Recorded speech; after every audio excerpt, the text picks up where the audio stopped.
From New York, trial attorney Nick Fortuna, and in Washington, Hans von Spakovsky, a senior legal fellow at the Heritage Foundation and a former Justice Department official. Well, Nick, congressional Democrats are calling for immediate hearings in the House of Representatives, but you just heard Hans.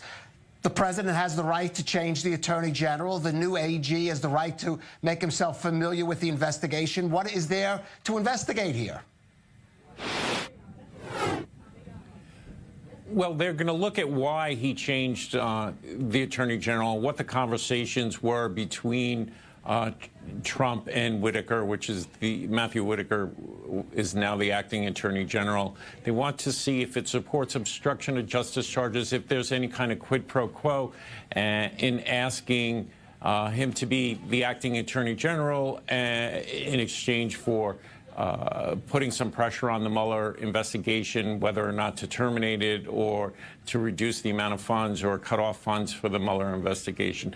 I do agree with Hans, though. It would be very difficult for him to just out-and-out stop the investigation. Under the regulation where Mueller was appointed, the only way to dismiss him is for misconduct or something unethical, and there's no indication of that at this point. So I think it would be difficult for him to substantially stop the investigation in its tracks at this point.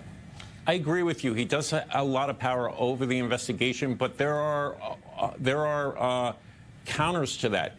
There's nothing that prevents Robert Mueller from going public with his findings if the investigation's terminated or funds are cut off to him or they prevent him from further investigating the president. He could go public. He could be called to testify at Congress. The Democrats are taking over the House in January, so he could be called and give his findings at that time. So they have to be careful. They can't fully control what Mueller knows and prevent it from becoming public. So doing that, I think, would be a mistake, both politically and strategically. That's why I don't think it'll be terminated in such a rash way. Also, I kind of disagree that the appointment of Matthew Whitaker doesn't help the case or doesn't suggest obstruction of justice. That alone, I agree, is not criminal.